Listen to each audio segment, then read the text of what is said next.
অসাধারণ সুন্দর একটি জেলা মুর্শিদাবাদ, একটি ঐতিহাসিক শহর।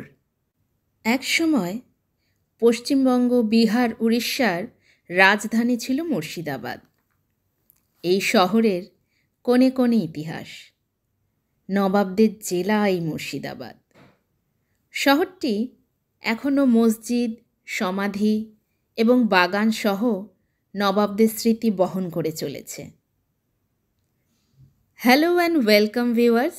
তাহলে বুঝতেই পারছো আমার ডেস্টিনেশন মুর্শিদাবাদ।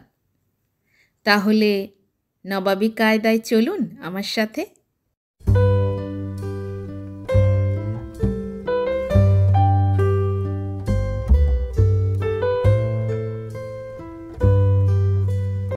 প্রাইভেট কার, বাস বা ট্রেনে চেপে চলে আসুন মুর্শিদাবাদ। আমরা গিয়েছিলাম বাসে। বহরমপুর বাসস্টপ থেকে শেয়ার গাড়িতে লালবাগ বাজার, ভাড়া পার হেড 25 টাকা। সেখান থেকে অটো বা টোটোতে চেপে হাজারদুয়ারি, ভাড়া 10-20 টাকা। হাজারদুয়ারিতে পরপর অনেক হোটেল আছে, অনুরাগ, সৃজন, রাজলক্ষ্মী, অনেক। চাইলে দরাদরিও করতে পারেন। আমরা ছিলাম হোটেল রাজলক্ষ্মীতে, কারণ বেশিরভাগ হোটেলেই গিজার নেই। তারা এক বালতি গরম জলের জন্য 30 টাকা করে নেবে এক্সট্রা, কিন্তু রাজলক্ষ্মীতে গিজার আছে। আমরা যেহেতু 25শে ডিসেম্বর গিয়েছিলাম, তাই ভাড়া পার ডে 1500 করে নিয়েছে। এবার আসি খাওয়া দাওয়ার কথায়।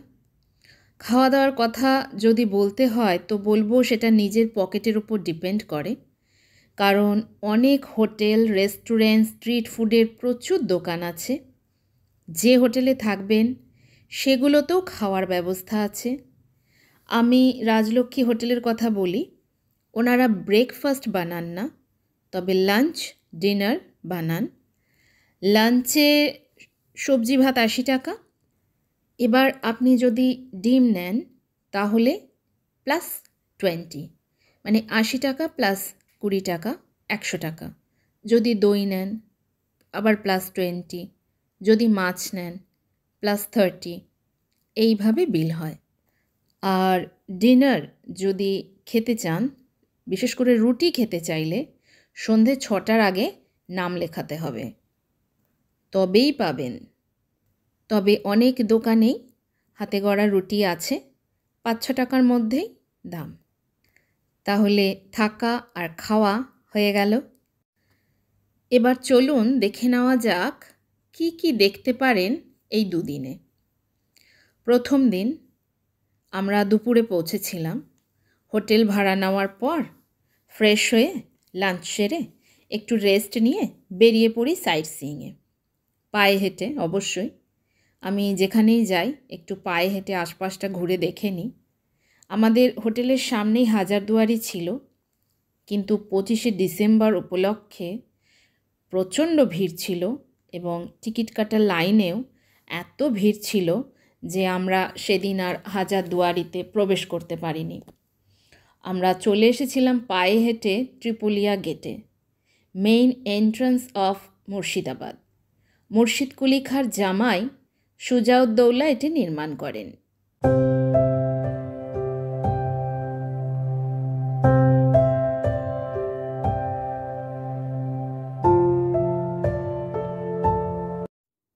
এখান থেকে একটি রাস্তা ডান দিকে চলে গেছে ভাগীরথী নদী পর্যন্ত। সেখানে খেয়াঘাট, দোকান, বাজার দেখতে দেখতে পৌঁছে গেলাম ওয়াসিফ মঞ্জিলে। ওখানে তখন নতুন রং করা চলছে। নবাব ওয়াসিফ আলী মির্জা খাঁ নির্মিত ওয়াসিফ মঞ্জিল নিউ প্যালেস। টিকিট মূল্য 20 টাকা পার হেড, যদিও তখন বন্ধ ছিল। ওয়াসিফ মঞ্জিলের উল্টো দিকে খুব সুন্দর একটা সেলফি জোন করা হয়েছে, আর সাথে আছে ফেরিঘাট, বসার জায়গা। ভাগীরথীর হাওয়া খেতে খেতে সূর্যাস্ত আর লঞ্চের যাতায়াত দেখতে পারেন, গরম চা বা কফি পান করতে করতে। এরপর আর একটু এগিয়ে গেলেই ঘড়িঘণ্টা। এবং তার পাশে সিঁড়ি দিয়ে উঠলে বর্তমান নবাব সৈয়দ রেজা আলী মির্জার বাসস্থান। ঘড়িঘণ্টা থেকেই দক্ষিণ দরওয়াজা বা দক্ষিণ দুয়ারি দেখা যায়। এখান থেকেই চক মসজিদ খুব কাছে, তবে চক মসজিদ আর যাওয়া হয়নি সময়ের অভাবে। আর এভাবেই আমাদের প্রথম দিনের ঘোরা সমাপ্ত হয়।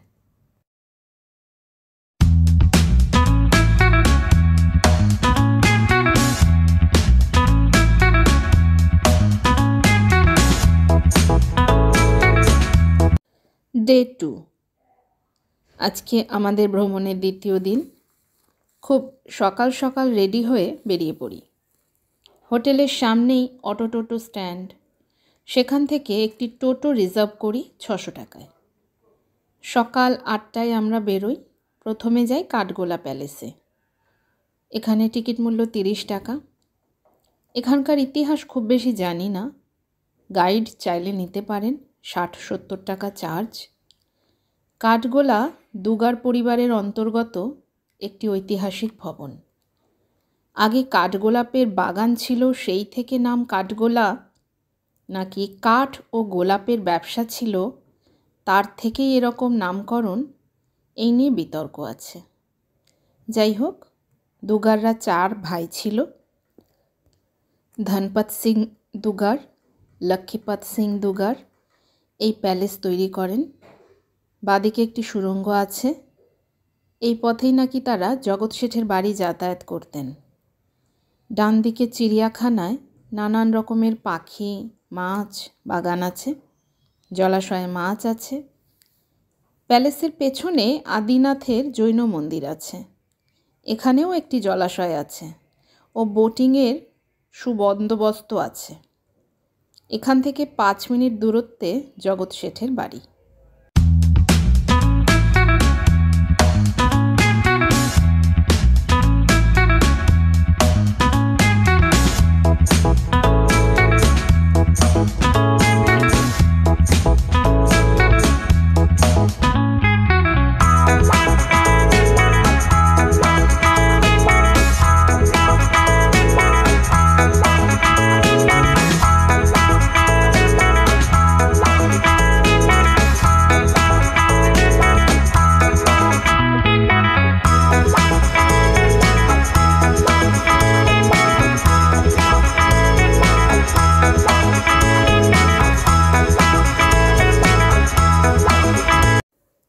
জগৎ শেঠের বাড়িতে প্রবেশ মূল্য 30 টাকা।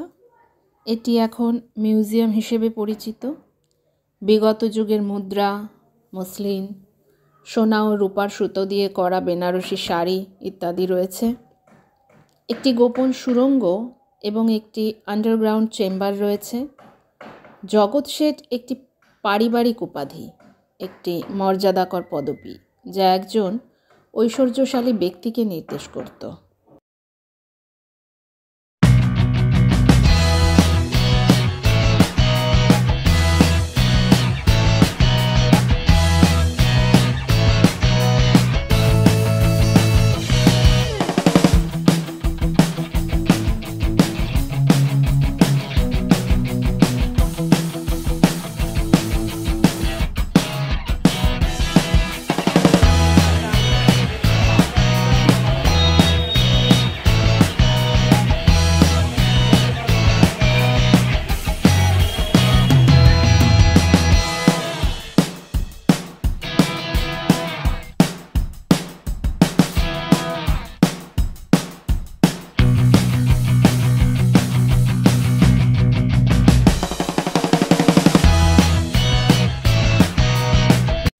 এরপর গেলাম নসিপুর রাজবাড়ি। টিকিট মূল্য 20 টাকা। রাজা দেবী সিংহ নির্মাণ করেন। এখানে একটি ফাঁসি ঘর আছে। প্রজারা সময় মতো কর দিতে ব্যর্থ হলে তিনি তাদের বিরুদ্ধে কঠোর হতেন। অত্যাচারী শাসক ছিলেন।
নসিপুর রাজবাড়ির কাছেই নসিপুর আখড়া।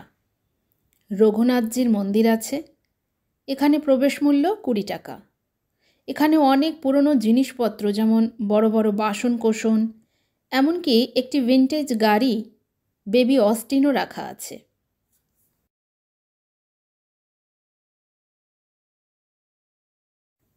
এরপর টোটো গিয়ে দাঁড়ায় নিমক হারামের দরজার কাছে। মির্জাফরের নির্দেশে মোহাম্মদী বেগ নবাব সিরাজদৌল্লাকে হত্যা করেছিলেন, যাতে মির্জাফর বাংলার পরবর্তী নবাব হতে পারেন। নামাক হারাম দেউরি ছিল মির্জাফরের প্রাসাদ, অর্থাৎ বিশ্বাসঘাতকের গেট। কাছেই জাফরগঞ্জ সিমেট্রি। জাফরগঞ্জ কবরস্থানে বাংলার নবাব মির্জাফরের পরিবারের সদস্যদের 1100 কবর রয়েছে। এখানে প্রবেশ মূল্য 10 টাকা।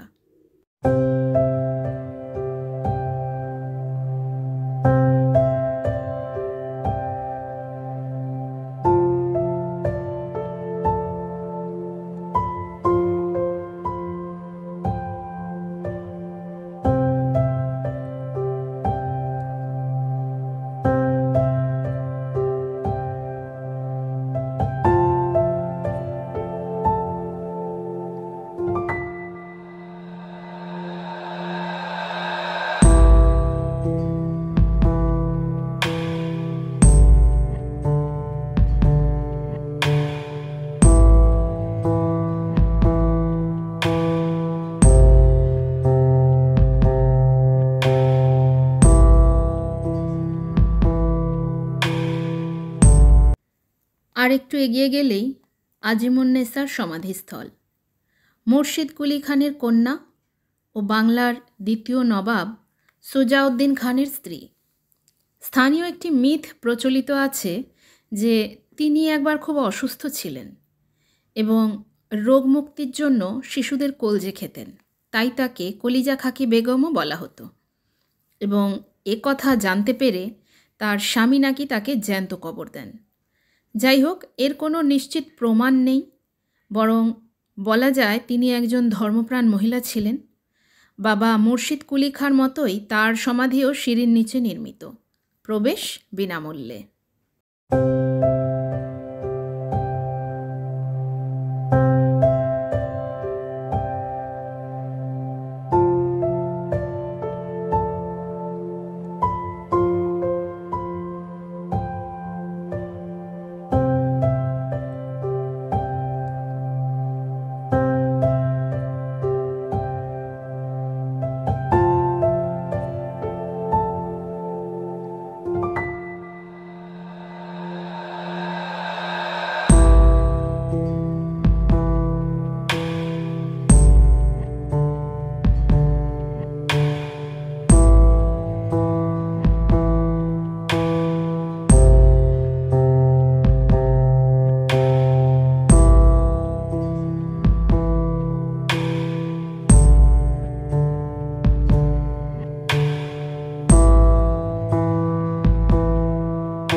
এরপর আমরা একটু ব্রেক নিই।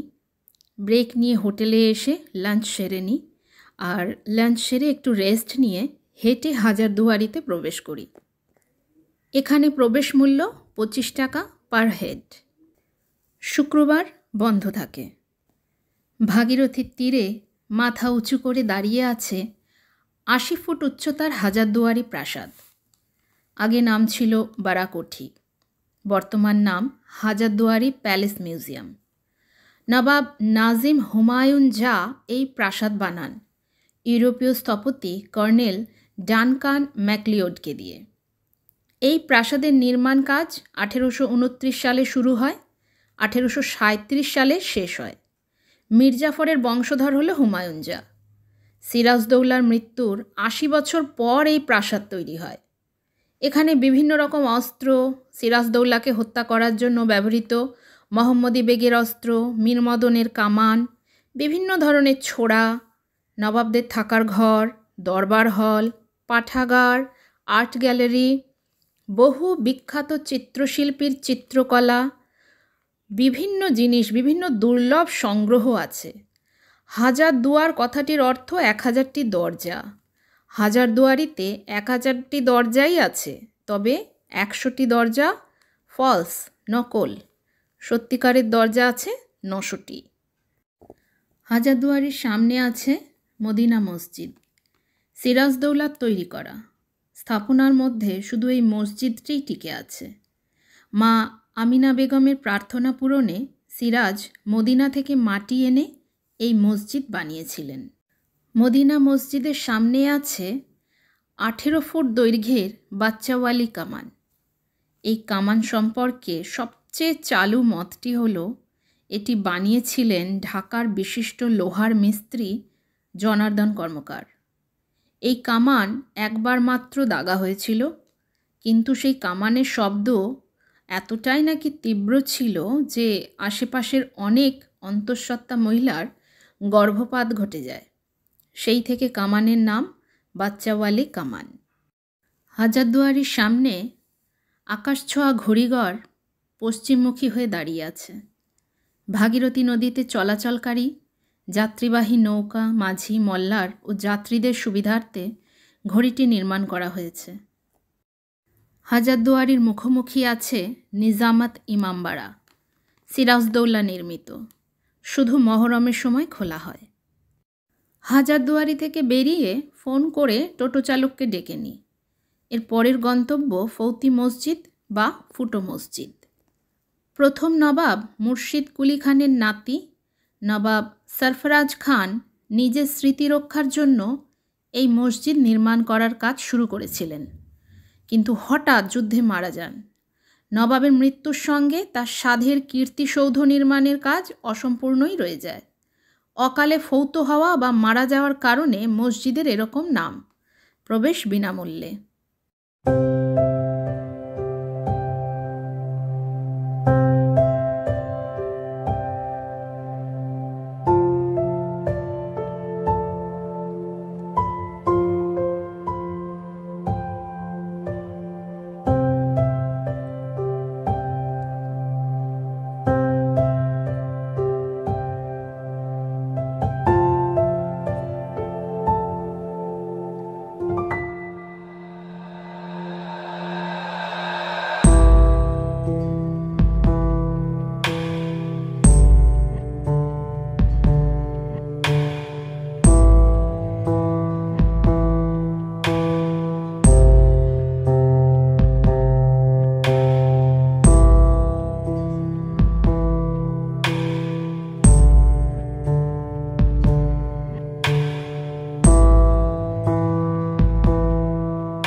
এরপর আমরা পৌঁছে যাই কাটরা মসজিদ। কাটরা শব্দের অর্থ বাজার বা সরাইখানা। বাজারের মধ্যে অবস্থিত একটি মসজিদ। নবাব মুর্শিদ কুলি খানের সমাধি রয়েছে এখানে সিঁড়ির নিচে।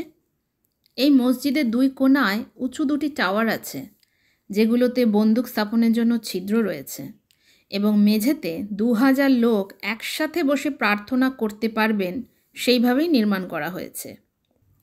সূর্যনারায়ণ মিশ্র কিভাবে মুর্শিদ কুলি খাঁ হলেন সে গল্প আবার অন্য দিন হবে।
এর পরের গন্তব্য জাহানকোষা কামান, প্রবেশ বিনামূল্যে।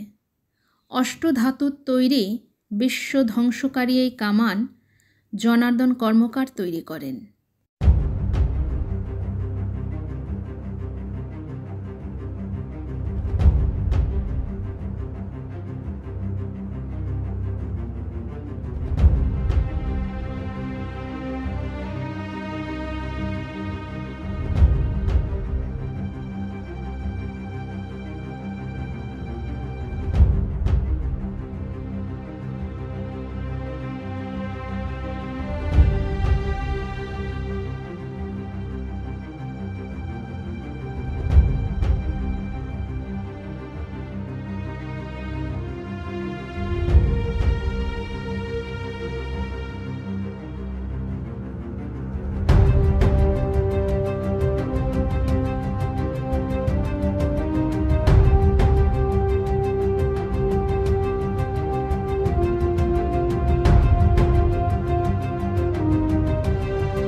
এরপর পৌঁছে যায় মতিঝিল। এটি একটি পার্ক। প্রবেশ মূল্য 30 টাকা পার হেড। বাচ্চাদের জন্য সুন্দর খেলার ব্যবস্থা আছে, বোটিংয়ের ব্যবস্থা আছে, 100 টাকা পার হেড। লেকটা জাস্ট একবার পুরোটা ঘুরে দেখাবে। ভেতরে খাবারের অনেক দোকান স্টল আছে, হোটেল কটেজও আছে, অনলাইনে বুক করে যেতে হয়। সন্ধ্যাবেলায় সাউন্ড সিস্টেমের সাথে ফোয়ারার জলের একটা শো হয়, দেখতে মন্দ লাগে না। গোলাপ ফুলের বাগান আছে। জামা মসজিদ যেতে পারিনি সময়ের অভাবে। আর এভাবেই আমাদের দ্বিতীয় দিনের ভ্রমণ সমাপ্ত হয়।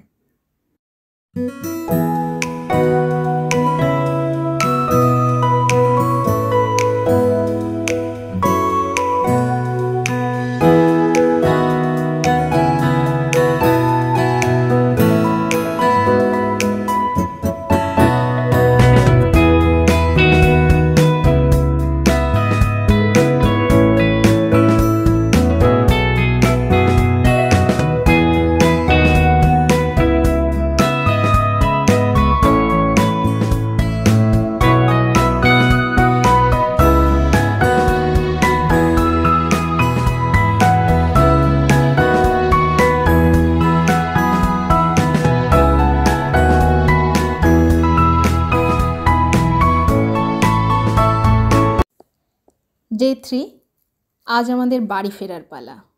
দুপুরে বাসে উঠব, কিন্তু তার আগে সকালবেলায় আরও কিছু জায়গা ঘুরে দেখব। আর তার জন্য আমাদের নদী পার হতে হবে। আমরা সকাল 7টার সময় একটা টোটো নিয়ে ডাহাপাড়ার খেয়াঘাটে চলে যাই। টোটো ভাড়া পড়ে 20 টাকা পার হেড। যদিও ভাড়া 10 টাকা, কিন্তু ট্যুরিস্ট বলে নাকি ভাড়া বেশি। যাই হোক, নদী পার হতে 5 টাকা পড়ে পার হেড। নদী পার হয়ে একটা টোটো নিয়ে নিই। টোটোতে পড়ে 400 টাকা। প্রথমে যাই জগৎবন্ধু ধাম, প্রবেশ বিনামূল্যে। পরিষ্কার পরিচ্ছন্ন, খুব সুন্দর একটা মন্দির। এখানে 11টার আগে কুপন নিলে ভোগ প্রসাদ খাওয়া যায়। 12:30 থেকে শুরু হয় প্রসাদ বিতরণ। নিরামিষ প্রসাদ খাওয়ানো হয়। এখানে ভক্তদের থাকারও জায়গা আছে।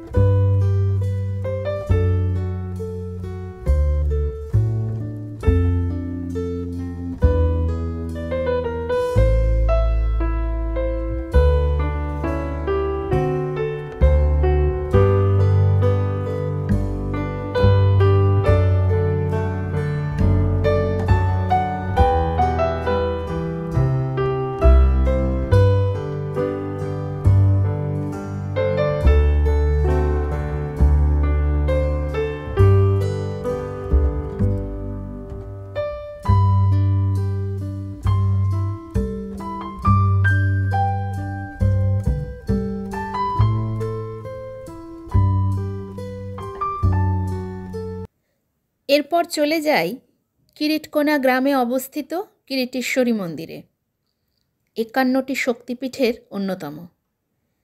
এখানে দেবী দাক্ষায়ণীর কিরিট অর্থাৎ মুকুট পড়েছিল। যেহেতু এখানে দেবীর কোনো অঙ্গ পতিত হয়নি, তাই অনেক তন্ত্রবিদ এই স্থানকে পূর্ণ পীঠস্থান না বলে উপপীঠ বলে থাকেন। এই পীঠে দেবী বিমলা এবং তার ভৈরব সম্বর্ত নামে পূজিত হন।